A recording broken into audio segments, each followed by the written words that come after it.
But yeah, that reminded me of that. Like, Wow. Judge Dredd was definitely a flop. Yeah, I Judge Dredd. I had like the comic, like I even bought like the motion picture comic before it came out, and like I went to see it in the theater, and I was just so disenchanted by what I saw because it Hmm. wasn't Judge Dredd. It wasn't Judge Dredd. It felt like it felt like Stallone doing a generic movie that he would normally do, but with Yeah, Judge Dredd elements thrown in. yeah. I don't get why he had no helmet on half of the movie. Like, Yeah. ugh. Obviously it was done because Stallone was such a big name that he didn't want to do most of the movie covering his face, or at least half of his face because he's wearing the helmet. Yeah, yeah, probably because like the studio is like probably like, Stallone's in it. We need to see it. We need to see more of it, of actual Sly, probably. Yeah. Because I'm sure he doesn't come for cheap. I'm sure he's a And price tag. speaking, there's also since we mentioned these Stallone and Judge Dredd, Van Damme and Street Fighter. Speaking of Van Damme, there's trivia on IMDb that said that originally Van Damme was offered the part of Johnny Cage in Mortal Kombat. Oh yeah, Can you imagine how that would have turned out? Like they would have made more of the focus on Johnny Cage instead of Liu Kang. You know, yeah. In a way, I can kind of see it. Like with yeah, his what movie was it? Bloodsport. Yeah, very much of that. The kind of tourist side of Van Damme, like from his television show. Yeah, Like I could kind of see it. they're kind of close. Yeah, Yeah. Oh my god. Behind goes, I will not lose this fight. yeah. I would not lose this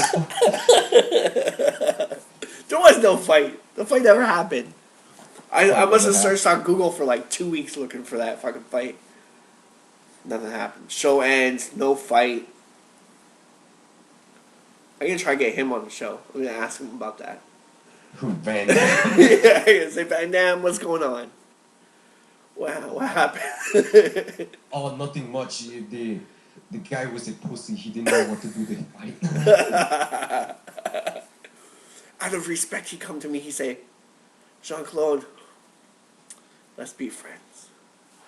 No. I don't know. I don't know. Oh, yeah. But yeah, like, I felt ripped off. That there was no continuation to that show, because it was kind of funny, at the same time, and there was like a lot of cool Van Damme stuff in there. Like, you got to learn a lot about his psychology and things he had to battle coming up and all that. But Yeah. the best parts were when he would just break down and cry. I hope he never sees this, but like, just like when he's crying and he's just like, oh no, it's just fine. That was the Yeah, best. but it's also kind of sad if you think about it, because I heard isn't Van Damme kind of bipolar in real Yeah, life? yeah. Damn. Yeah. I guess a lot of the whole the ego that he had in the '90s was really what did that shit to him. Yeah, and then it's hard too because medication wise, that doesn't really help. Yeah. Like when I was younger, I was really depressed. So I was taking a lot of what do you call that? Effexor.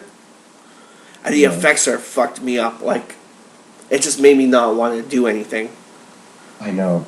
Yeah. I know exactly how you feel, because of course, you recently saw that post where I fucking lost it, and I said I Yeah. wanted to kill myself because of how much of a failure I thought I was, because I was so depressed. My ex-girlfriend left me because I was such a dick to her, and I felt so bad about it. For the longest time, I blamed her for, because I thought she was the one who did something wrong. But it turns out I was the one who was overreacting and, acted like a dick to her. and I said I wanted to kill myself. But what gained my confidence was basically, and I took so much medications, and I still take medications now because I have to take them, otherwise I get these crazy ass side effects and act all crazy. But the one thing, that boosted my confidence, really made me not want to kill myself, was support from most of my friends, you guys, Well, which was great. Yeah, I know exactly how you feel, and like, yeah, man, like, if you ever need to talk about anything, my door's always open. I'm always here. And Yeah, which is great. I can relate because, like, growing up, like, oh man, like, my dad left at a very young age. My mom died when I was really young, and I got shuffled around, and for like most of my teens, I was on my own. Like, I was just gone on my own, and so yeah, I can definitely relate. And then, like, I was on medication for maybe 3 years, and it just messed me up. The medication just messed me up, and like I can totally relate to, like, I treated everybody like a dick. Like, there was like a point where I was like one of those trolls on the internet. If other people were happy, I would, like, yeah. So it got pretty intense, and then one day I just said, okay, I'm just gonna stop taking the meds, and I tried focusing on other things, and but it was hard. I would get like these like shocks from stopping the medication. Like, I would get, like, almost felt like electric shocks. I'm guessing that's from the medication. Yeah. Because other people I know who took medication, like that medications, and when they stopped it, they would get like intense migraines and like shocks and stuff. But yeah, not fun. Not fun. Yeah. Yeah. So now I'm medication free. If I get too crazy, I smoke a joint or something. That's it. Yeah. I calm down. But yeah. Yeah. Yeah.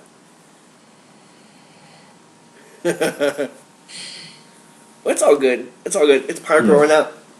We all. Yeah, it is. There's always going to be stuff like that. Like. Yeah. Yeah.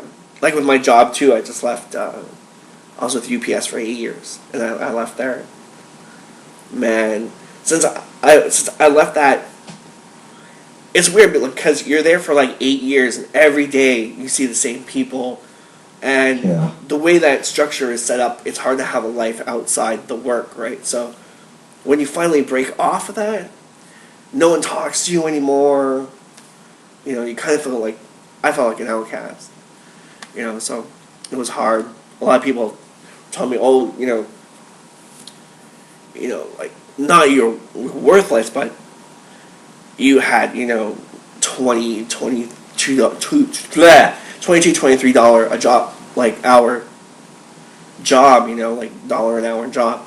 With overtime after 5 hours, you just let it go because, you let things get to you. But, man, at the end of the day, it's what you have to do for yourself. Because at the end of the day, you have to live with you, right? So you have to do what makes you happy. In my case, it was, I ditched a bunch of money that I could really use now, but yeah.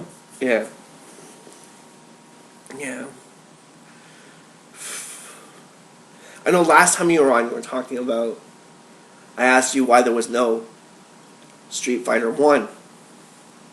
Street Fighter 1. Because I remember when Street Fighter got here, there was no, there was only Street Fighter 2. We couldn't find Street Fighter 1 anymore. Yeah. That's because there was a first Street Fighter game. Yeah.